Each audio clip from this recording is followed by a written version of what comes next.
The gunshot echoed through the Palace Chop House at 10:17 p.m. on October 23, 1935. Not the shot that killed Dutch Schultz. That came later. This was the shot that started everything. The one that made the commission realize they had a problem that couldn't be solved with votes or diplomacy. Dutch Schultz had just shot one of their own. And in the next 7 days, 5 men would die, 3 families would go to war, and Lucky Luciano would learn that sometimes the only way to protect democracy is through dictatorship. 8 days earlier, Dutch had pulled a gun on Lucky at the Waldorf Astoria, aimed it at his head in front of 11 witnesses. He'd lowered it, walked out, and everyone thought that was the end of it. A moment of rage, a mistake he'd regret, but ultimately survive. They were wrong. October 16th, 1935. One day after the Waldorf confrontation, Dutch Schultz sat in his Bronx apartment, drinking whiskey at 3 in the afternoon. His accountant, Otto Berman, sat across from him, reviewing ledgers. Dutch wasn't looking at numbers. He was looking at the newspaper. Thomas Dewey had just secured another conviction. A policy banker from Harlem, 20 years. The 3rd conviction in 2 months. And Dutch knew he was next. Dewey had witnesses, had evidence, had enough to bury him. But that wasn't what was eating at Dutch. What was eating at him was the vote. 11-1. 11 men telling him no. 11 men choosing Lucky's vision over Dutch's survival. He'd built his empire when most of these guys were still running numbers on street corners. And now they were telling him he couldn't protect himself?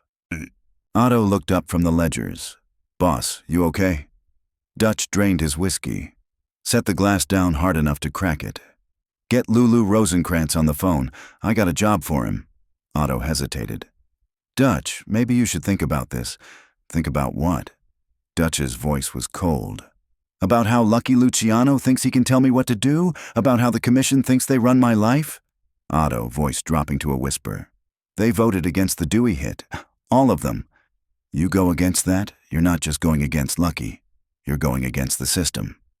Dutch stood up, walked to the window, looked out at the Bronx streets he'd controlled for 15 years. Then the system's gonna learn what happens when it forgets who built it. October 18th, 1935. 3 days after the confrontation. Salvatore Maranzano's nephew, Vincent Mangano, was having dinner at Rao's in East Harlem. Vincent wasn't a major player, just a capo in the Mangano family. But he'd been at the Waldorf meeting. He'd voted against Dutch. At 9:43 p.m., Vincent walked out of Rao's, lit a cigarette, and started toward his car. 2 men stepped out of the shadows. Vincent never reached his vehicle. They found him in the alley behind the restaurant. 3 shots to the chest, 1 to the head. Professional, clean. Message delivered. Lucky Luciano got the call at midnight. Meyer Lansky was with him, playing cards in Lucky's Manhattan apartment. Lucky listened without speaking, hung up the phone, looked at Meyer. Vincent Mangano's dead. Shot outside Rao's. Meyer's face went pale. Dutch. Has to be. Vincent was at the meeting. He voted against the hit. This is retaliation. Lucky walked to the window. Same view Dutch had been staring at 3 days earlier. Different borough, same calculation. He's making a statement, showing us that our votes don't matter, that he's going to do what he wants regardless of what the commission decides. "What do we do?" Meyer asked. Lucky turned from the window. "We call an emergency meeting. Every family. Tomorrow night. Because if we don't handle this now, by next week there won't be a commission left to protect." October 19th, 1935. 4 days after the confrontation. The emergency meeting convened at a warehouse in Brooklyn. Neutral territory. 15 men this time. Every major player in New York organized crime. The tension was suffocating. Everyone knew what Vincent's death meant. It meant the commission's authority was being challenged, not by an outsider, by one of their own. Lucky didn't waste time with pleasantries. Vincent Mangano was murdered last night. We all know who ordered it. The question is what we do about it. Joe Bonanno spoke up. We voted against Dutch's plan. He killed Vincent to show us he doesn't care about our votes. If we let this stand, the commission is finished." Frank Costello, always the diplomat, tried a different angle. "Maybe we can still talk to Dutch. Reason with him. He's angry, but he's not stupid. He knows starting a war with all of us is suicide." Albert Anastasia laughed, a harsh, bitter sound. "You don't reason with a mad dog, Frank. You put it down before it bites someone else." Lucky let them argue for 10 minutes. Let them vent their fear, their anger, their wounded pride. Then he raised his hand. Silence fell. "Here's what's going to happen. We give Dutch one chance, one conversation. We tell him that Vincent's death was a mistake, that if he backs down now, we can move past this. But if he refuses, if he makes one more move against any member of this commission, we handle it. Permanently." "How do we know he won't just kill whoever we send to talk to him?" Tommy Lucchese asked. Lucky's smile was cold. "Because I'm going myself." The room erupted. Every boss started talking at once. "You can't go alone. It's too dangerous. Dutch will kill you on sight. This is exactly what he wants." Lucky raised his hand again. The noise died. "I'm not going alone. Meyer comes with me, and we're not going to Dutch's territory. We meet on neutral ground, public place, daytime. He wants to kill me. He'll have to do it in front of witnesses." "When?" Meyer asked quietly. "Tomorrow, noon. Grand Central Terminal, main concourse, thousands of people, dozens of cops. Dutch won't try anything there. And if he doesn't show?" Joe Bonanno asked. "Then we have our answer, and we act accordingly." October 20th, 1935. 11:47 a.m., Grand Central Terminal. Lucky and Meyer stood near the information booth in the center of the main concourse.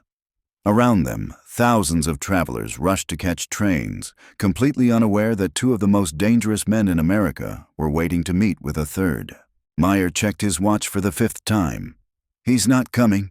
"He'll come." Lucky's voice was certain. His pride won't let him refuse. At 11:53, Dutch Schultz walked into the main concourse, alone. No bodyguards, no backup. Just Dutch in an expensive suit, walking through Grand Central like any other businessman. He stopped 10 feet from Lucky and Meyer, close enough to talk, far enough to run if things went wrong. "You got some nerve," Dutch said, "calling me here after what you did." "What we did?" Lucky's voice was calm. "Vincent Mangano was murdered 3 days after our meeting. You want to explain that? Vincent made his choice. He voted against me. Actions have consequences, so you admit it." "I'm not admitting anything. But if someone decided Vincent needed to learn a lesson about loyalty, I can't say I blame them." Meyer stepped forward. "Dutch, this has to stop. You kill one of us, you're at war with all of us. You're a smart man. You know you can't win that fight. Maybe I can't, but I can make it cost you everything you've built. Your fancy commission, your rules, your democracy. I can tear it all down before you put me in the ground." Lucky moved closer. Dutch tensed, hand moving toward his jacket. But Lucky just stood there, hands visible. Voice quiet. "You think this is about respect, about showing the old guard still has teeth. But you're wrong. This isn't about respect. It's about survival. Thomas Dewey is building cases against all of us. Every day we spend fighting each other is a day he gets stronger. You want to kill me? Fine, but Dewey will still be there. And he'll put every one of us away." Dutch's jaw clenched. "So what? I'm supposed to just sit back and let him destroy me?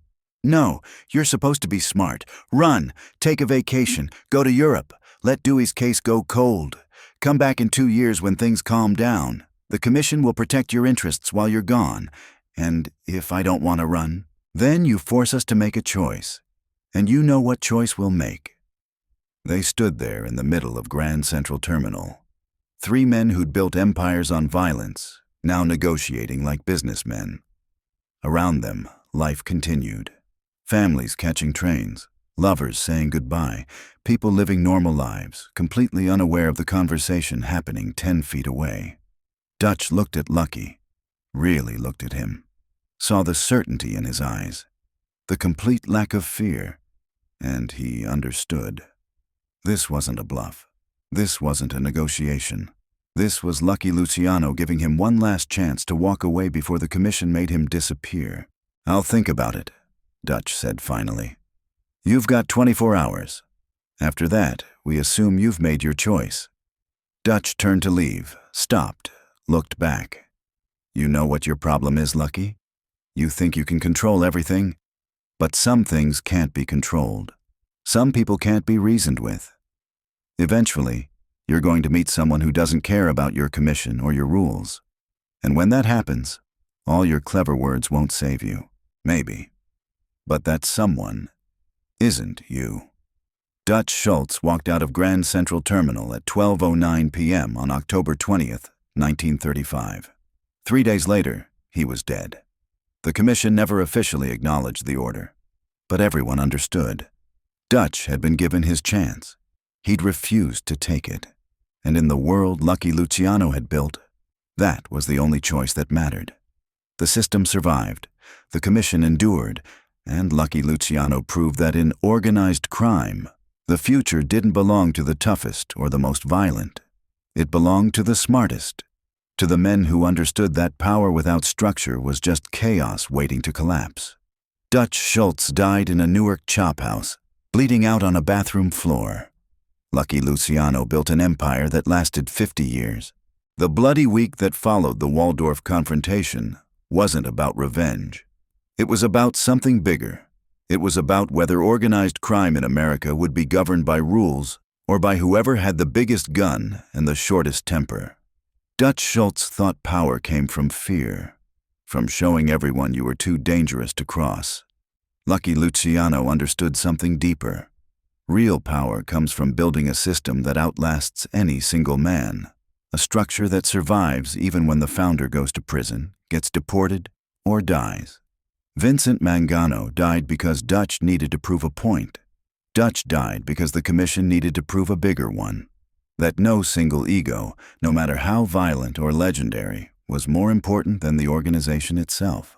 The week after Dutch pulled that gun at the Waldorf showed every gangster in America what the new rules were. You could vote against the boss. You could disagree. You could argue your case as loudly as you wanted. But once the vote was cast, once the decision was made, you fell in line or you fell permanently. That's how democracy works, even the criminal kind, especially the criminal kind.